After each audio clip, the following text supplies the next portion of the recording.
रियासत तेलंगाना सूर्यापेट जिले के मुनागला मंडल के आकू पामूला के करीब कौमी शाहरा नंबर 65 पर दो बसों के दरमियान तसादुम का वाकया पेश आया। ताहम खुशकिस्मती से बड़ा हादसा टल गया। हादसे में 3 मुसाफिरों को मामूली चोटें आईं, जबकि दीगर तमाम मुसाफिर महफूज रहे। मामूली जख्मियों के साथ मुसाफिरों के बच जाने पर हुकाम और मुसाफिरों ने राहत की सांस ली। पुलिस के मुताबिक नरसापुर से हैदराबाद आने वाली श्री कृष्णा ट्रेवल्स की प्राइवेट बस को एल्लूर से हैदराबाद जाने वाली APSRTC सुपर लग्जरी बस ने पीछे से जोरदार टक्कर मार दी। हादसा इतना शदीद था कि RTC बस का ड्राइवर कैबिन में फंस गया। इत्तला मिलते ही मुकामी SI संजीव रेड्डी की क़ियादत में पुलिस, नेशनल हाईवे 65 का अमला और फायर ब्रिगेड के एहलकार मौके पर पहुंच गए। ड्राइवर को बहिफाजत बाहर निकालने के लिए तकरीबन 2 घंटे तक इमदादी कार्रवाइयां जारी रही, जिसके बाद उसे बहिफाजत निकाल लिया गया। हादसे के दौरान RTC की सुपर लग्जरी बस सड़क से नीचे उतर गई और करीब में मौजूद एक कलवट और दरख्त से टकरा गई। टक्कर के बाद बस मजीद आगे नहीं बढ़ सकी और वहीं रुक गई। पुलिस के मुताबिक कलवट और दरख्त से टकराने की वजह से बस मजीद आगे जाने से रुक गई, जिसके नतीजे में एक बड़ा हादसा टल गया। मुकामी अफराद का कहना है कि अगर बस मजीद आगे चले जाती तो सूरत हाल इंतहाई संगीन हो सकती थी। पुलिस ने बताया है कि हादसे के वक्त श्री कृष्णा ट्रैवल्स की बस में 31 जबकि APSRTC की सुपर लग्जरी बस में 32 मुसाफिरीन सवार थे। दोनों बसों में मजमूई तौर पर 63 मुसाफिरीन सवार थे। खुशकिस्मती से हादसे में किसी जानी नुकसान की इत्तला नहीं है। 3 अफराद को मामूली चोटें आई हैं, जबकि बाकी तमाम मुसाफिर महफूज रहे। हादसे के बाद कुछ देर के लिए नेशनल हाईवे पर ट्रैफिक में खलल पैदा हो गया। मुसाफिरों को मजीद परेशानी से बचाने के लिए पुलिस ने पीछे से आने वाली बसों को रोककर हादसे का शिकार बसों के मुसाफिरों को उन बसों में मुंतकिल किया और उन्हें उनकी मंजिलों की जानिब रवाना किया।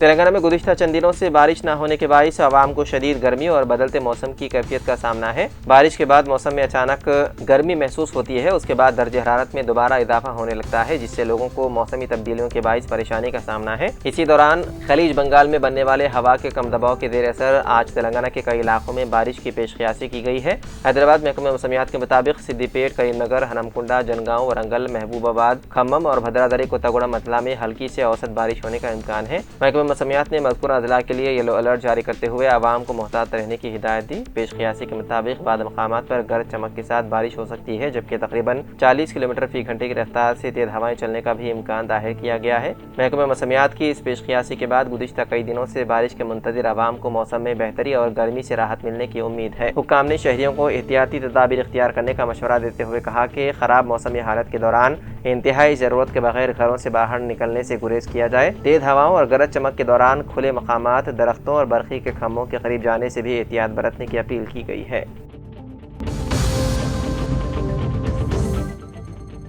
Hyderabad metropolitan water Supply and Sewerage Board ने ऐलान किया है कि सिंगूर प्रोजेक्ट की 1600 मिलीमीटर डायमीटर की पंपिंग मेन लाइन पर जारी काम के बाइस शहर के कई इलाकों में पीने के पानी की सप्लाई मुतासिर रहेगी। पानी की सप्लाई 17 अगस्त सुबह 10 बजे से 18 अगस्त सुबह 10 बजे तक मुतासिर रहने का इम्कान है। बाद इलाकों में सप्लाई मुकम्मल तौर पर बंद रह सकती है, जबकि कुछ इलाकों में कम प्रेशर के साथ पानी फराहम किया जाएगा। जिन इलाकों में मुकम्मल या जुज़वी तौर पर पानी की सप्लाई मुतासिर रहेगी उनमें मिग 1, मिग 2, BHL, रेल विहार, चंदा नगर, इंडियन स्कूल ऑफ बिजनेस और KPHB कॉलोनी के अतराफ बल्क कनेक्शन मुतासिर होंगे। जो इलाके जुज़वी तौर पर मुतासिर रहेंगे उनमें शेखपेट, कोकापेट, मणिकुंडा और नारसिंगी है। और जिन इलाकों की पानी की सप्लाई मुकम्मल तौर पर बंद रहेगी उनमें गायत्री नगर, बोराबंडा और ESI शामिल हैं। जिन इलाकों में कम प्रेशर से पानी आएगा उनमें SR Nagar, Erragadda, Yellareddyguda, Ameerpet, Vengalrao Nagar, Sanath Nagar, NIMS, Banjara Hills, Tatikhana, Somajiguda, BS Makta, MS Makta, Kondapur, Aditya Nagar, Prem Nagar, Hafeezpet, Mayuri Nagar, Gokul Plots, Malaysian Township, Hyder Nagar, Reddy Labs, Coca Cola और इंडस्ट्रियल डेवलपमेंट एरिया बोलाराम शामिल हैं। Hyderabad Metro Water Supply and Sewerage Board ने सारिफीन से अपील की है कि पानी की सप्लाई मुतासिर रहने के दौरान पानी का इस्तेमाल एहतियात और किफ़ायत से करें।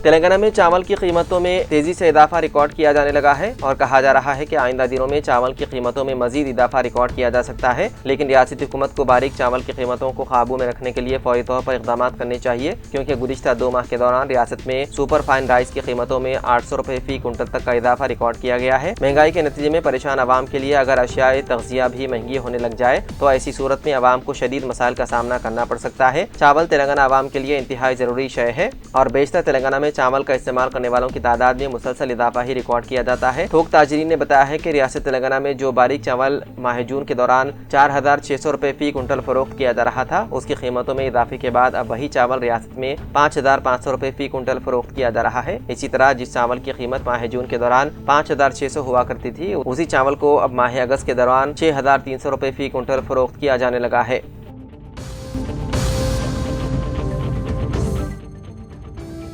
हैदराबाद ग्रामीण न्यू टुडे हैदराबाद के NR इंस्टीट्यूट में मुनक़िदा रियासती सतह की वर्कशॉप में निर्मल ज़िले खानापुर मंडल के मौज़े मस्कापुर के एक काबिल व तजुर्बेकार उस्ताद सैयद फराज अब्दुल करीम को बतौर मास्टर ट्रेनर मुंतखब किया गया। इतलात के मुताबिक जारी माह की 11 से 14 अगस्त तक मुनक़िदा इस वर्कशॉप में रियासत भर से मुंतखब असातिज़ा ने शिरकत की। डिजिटल लर्निंग के शोबे में नुमाया खिदमात अंजाम देने पर सैयद फराज अब्दुल करीम को तरबियत देने वाले असातिज़ा की जानिब से सर्टिफिकेट ऑफ अप्रिसिएशन पेश किया गया। इस मौके पर अहदेदारों और असातिज़ा ने उन्हें मुबारकबाद पेश की। ये certificate PV Srihari additional state project director Samagra Shiksha Telangana के हाथों सरफराज अब्दुल करीम ने हासिल किया। वादे रहे कि सैयद फराज अब्दुल करीम खानापुर की मारूफ शख्सियत मरहूम अब्दुल जब्बार खान के नवासे हैं। कबलदी भी मिस्टर करीम ने बेस्ट मंडल टीचर का अवार्ड हासिल किया। अपनी काबिलियत और सलाहियतों के तनादिर में उनकी महकमे तालीमात में एक मुनफरिद पहचान है। उनकी मकबूलियत पर साबिक वज़ीर जंगलात इंदिरा किरण रेड्डी के अलावा सीनियर कांग्रेसी कायद अनीस अहमद खान, यूसुफ अहमद खान, रियल्टर अफनान अहमद खान, बिजनेसमैन के अलावा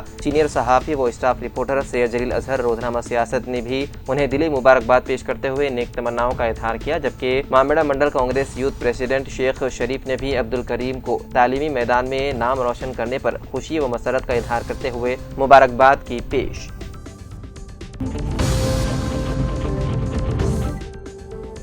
वालिद की आखिरी रसूमात के अखराजात पर दो भाइयों के दरमियान शुरू होने वाला तनाज़ा एक अलमनाक अंजाम पर ख़त्म हुआ। पैसे के मामले पर होने वाले झगड़े के दौरान छोटे भाई ने कैंची से बड़े भाई पर हमला कर दिया, जिससे उसकी जान चली गई। ये वाक़या सरूरनगर पुलिस स्टेशन हदूद में वाक़ चंपापेट की कुम्हार बस्ती में पेश आया। मुकामी लोगों की फराहम करदा तफसीलात के मुताबिक कुम्हार बस्ती के रिहायशी 28 साल वेंकटेश और उसके छोटे भाई 26 साल शिवा के दरमियान वालिद की आखिरी रसूमात के अखराजात के सिलसिले में कुछ अरसे से तनाज़ा चल रहा था। बताया जाता है कि शिवा अपने बड़े भाई वेंकटेश से अक्सर इस बात पर झगड़ा करता था कि उसने आखिरी रसूमात के अखराजात में अपना हिस्सा नहीं दिया। इसी सिलसिले में हफ्ते के रोज दोनों के दरमियान एक बार फिर शदीद टकराव हुआ। बात बढ़ने पर तैश में आकर शिवा ने वेंकटेश पर कैंची से हमला कर दिया। शदीद जख्मी होने के बाइस वेंकटेश ने मौके पर ही दम तोड़ दिया। पुलिस का कहना है कि वाक़े के बाद मुलजिम मौके से फरार हो गया। इत्तला मिलते ही सरूरनगर पुलिस ने मौके वारदात पर पहुंचकर तफसीलात हासिल की और नाश को पोस्टमार्टम के लिए अस्पताल मुंतकिल कर दिया। पुलिस ने मामला दर्ज करके मुलजिम की तलाश शुरू कर दी और कत्ल की वजूहात व हालात की तहकीकात कर रही है।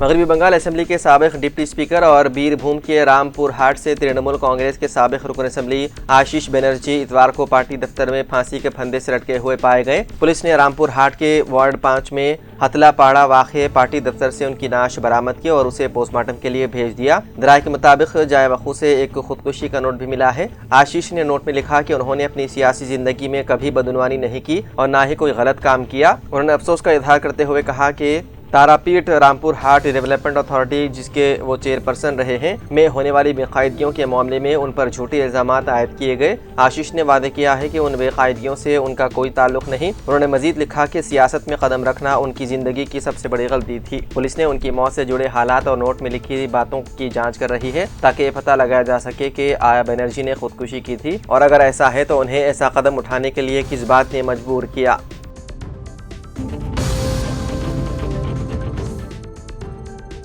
तेलंगाना हुकूमत ने कोर अर्बन रीजन इकोनॉमी इलाके में पेट्रोल और डीजल से चलने वाले ऑटो रिक्शाओं को बरकी गाड़ियों में तब्दील करने के लिए Telangana auto rickshaw electric conversion scheme साल 2026 तैयार करने की मंजूरी दे दी है। वज़ीर ट्रांसपोर्ट पुन प्रभाकर ने ये इत्तला दी। उन्होंने बताया है कि तेलंगाना राइजिंग विजन साल 2047 से हम आहंग इस स्कीम के तहत 18,766 अहल ऑटो रिक्शाओं को शामिल किया जाएगा, जिनमें 11,254 डीजल और 7,512 पेट्रोल से चलने वाले ऑटो शामिल हैं। हुकूमत मौजूदा ऑटो रिक्शाओं में AIS 123 से मंजूर शुदा इलेक्ट्रिक किट्स लगाने या नए फैक्ट्री साख्ता बरखी मुसाफिर थ्री व्हीलर खरीदने के लिए ज्यादा से ज्यादा 1.5 लाख रुपए तक माली इमदाद फराहम करेगी। रेट्रोफिट यानी मौजूदा ऑटो को बरखी गाड़ी में तब्दील करने के इख्तियार के तहत मुस्तफीदीन फिक्स्ड या तब्दील की जा सकने वाली बैटरी सिस्टम में से किसी एक का इंतखाब कर सकते हैं। नए बरखी ऑटो रिक्शे खरीदने वालों को 1.5 लाख रुपए की मुकर्ररा सब्सिडी दी जाएगी, जिसे हुकूमत की जानिब से नामजद डीलर गाड़ी के ऑन रोड कीमत में से पहले ही कम कर देगा। इस स्कीम के लिए 200 करोड़ रुपए का बजट मख्तस किया जाएगा। इसमें दर्जे फहरिस्त जात यानी कि SC, ST, BC और अक़लियती बहबूद के 50-50 करोड़ रुपए का ताउन करेंगे। स्कीम पर शफाफ तरीके से अमल दरामद की निगरानी के लिए 3 सतही निज़ाम कायम किया जाएगा, जिसमें रियासती सतह की कमेटी, स्कीम अमल दरामद कमेटी और ज़िलाई मंजूरी कमेटियाँ शामिल होंगी। वज़ीर पुन प्रभाकर ने इतवार को जारी एक वीडियो बयान में कहा कि इस इक़दाम का मकसद फ़िज़ाई और सूती आलूदगी को कम करना, ऑटो ड्राइवरों के ईंधन के अखराजात घटाना और हैदराबाद में साफ़ सुथरी और पायदार शहरी पब्लिक ट्रांसपोर्ट को फ़रोग़ देना है।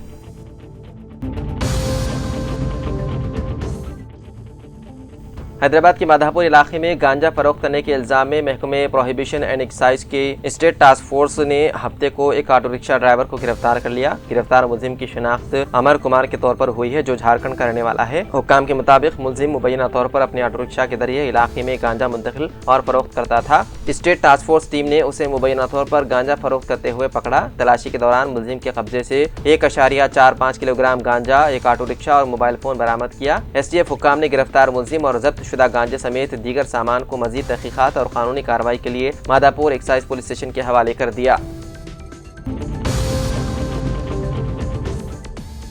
तेलंगाना में फरवरी साल 2027 के दौरान आखिरी मरहले की मरदमशुमारी का अमल मुकम्मल किया जाएगा और इस मरहले के दौरान मजमूई तौर पर शुमार कुनंदगान शहरियों से 40 मुख्तलिफ सवालात करेंगे। गुज़िश्ता मरदमशुमारी जो कि साल 2011 में हुई थी और साल 2011 के बाद मुल्क भर में आबादी की जाँच के लिए मरदमशुमारी का अमल साल 2026 में शुरू किया जा चुका है, लेकिन आखिरी मरहला मुख्तलिफ रियासतों में मुख्तलिफ अय्याम के दौरान मुनक़िद किया जाएगा। बताया जाता है कि मुल्क में मरदमशुमारी के दौरान 40 सवालात किए जाएंगे, जबकि साल 2011 की मरदमशुमारी में महज 29 सवालात किए गए थे। बताया जाता है कि मुल्क में होने वाली मरदमशुमारी के दौरान जो सवालात किए जाएंगे उनमें कोरोना वायरस के दौर में कोविड वैक्सीन के मुतालिक भी सवाल किया जाएगा कि कितने शहरियों ने कोरोना वायरस का टीका लगाया था और किन लोगों ने उन्हें लगाया है। इसके अलावा मरदमशुमारी के दौरान जात पात के आदद शुमार को भी शामिल करने का मुतालबा शिद्दत इख्तियार कर रहा था। उसी के पेश नज़र इस बात का फैसला किया गया है कि मुल्क में मौजूद अफराद की जात और तबके के मुतालिक भी तफसीलात हासिल की जाएंगी। Registrar general and census commissioner की जानिब से जारी किए गए एलामिया के मुताबिक मरदमशुमारी के आखिरी मरहले के दौरान आधार कार्ड की तफसीलात भी हासिल की जाएंगी। अलावदी